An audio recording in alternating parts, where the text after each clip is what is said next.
Hello everyone, Brian here again. This time I'll be introducing to you my brand new Gerber Kukri Machete. This machete arrived yesterday and I've had little time to use it, but so far there's not a thing I don't like about it. So let's get right into it.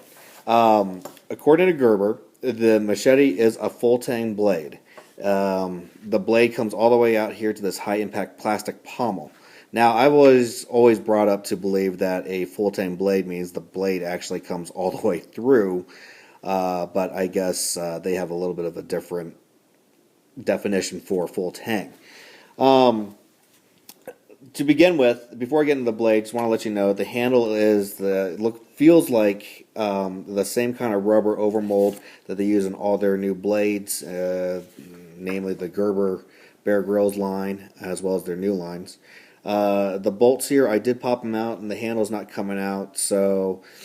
I guess they kind of gave it that slap handle look, but I gotta tell you, like I said, the handle's not coming out. I mean, you can see the line here where they put it together, but you know, if you take these out, the handle stays put. So that's nice to know, I guess.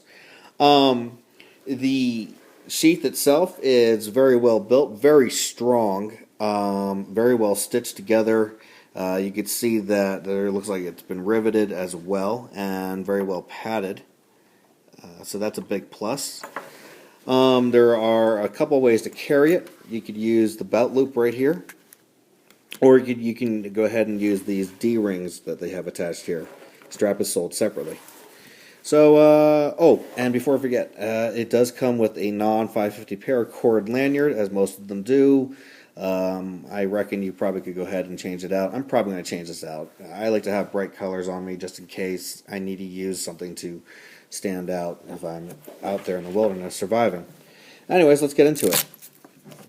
So, as you can see, Velcro and a zipper. Once you do that, you can remove the blade. There's the serial number on it.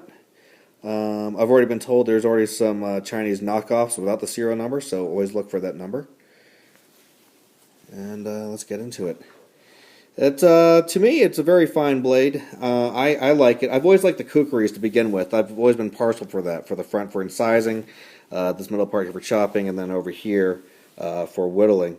And what I particularly like about this blade is that it's lightweight, and it is a tiny machete.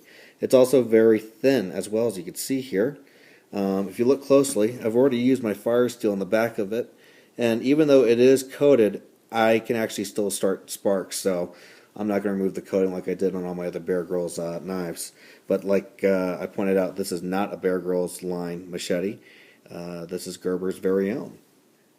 And for size comparison, to show you how small this blade is, I'm going to compare it to my old machete, or my old jungle ninja sword thing, knife, whatever you want to call it, and my Bear Grylls Ultimate Survival Pro Knife.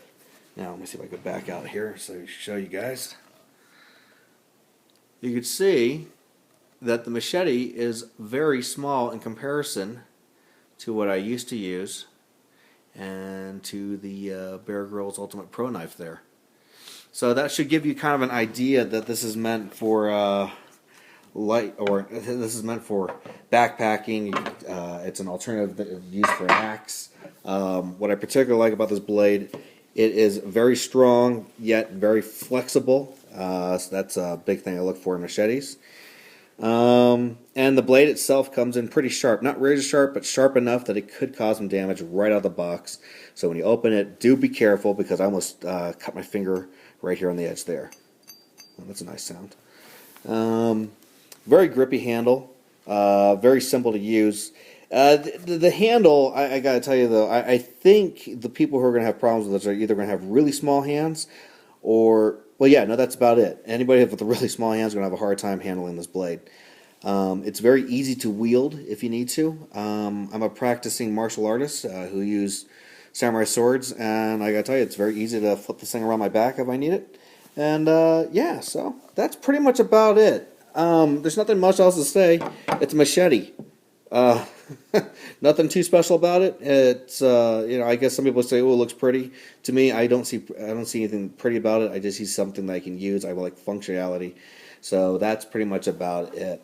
Oh, I gotta tell you one thing. I do have to tell you, I'm left-handed. I don't know if you guys have noticed that by now that my watch is on my right and my paracord bracelet's on my left. I am left-handed, and the sheath is right-hand carry only. You can't. I mean, you have to do some serious modifications, like sewing this or sewing another piece over the emblem there, which is fine. But to me, that's okay. I'll still keep this on my right side. It's actually easier for me to use my left hand to grab it off on the right side and pull it out. When I'm using my right hand, and the reason why this is real important, maybe this is just me, but when I'm using my right hand, I'm pulling it out. I take a slower time pulling it out with the right side than versus say the left side and do a crossover. So that's just a little thing there. I guess that is one thing I don't like about this is that it only comes with one way to carry it. Whereas me, I don't care whatsoever, but somebody else who may give a damn, they'd probably be complaining about that later down the road. Who knows, they may complain about it in this video. But anyways, so there you have it. There is the brand new Gerber Kukri Machete. To me, it's very well built. It's exactly what I was looking for. And using this with my Ultimate Pro Survival Knife, I gotta say that this is a married couple now. So this is Brian, signing out for now, and I'll talk to y'all later. Okay, bye-bye.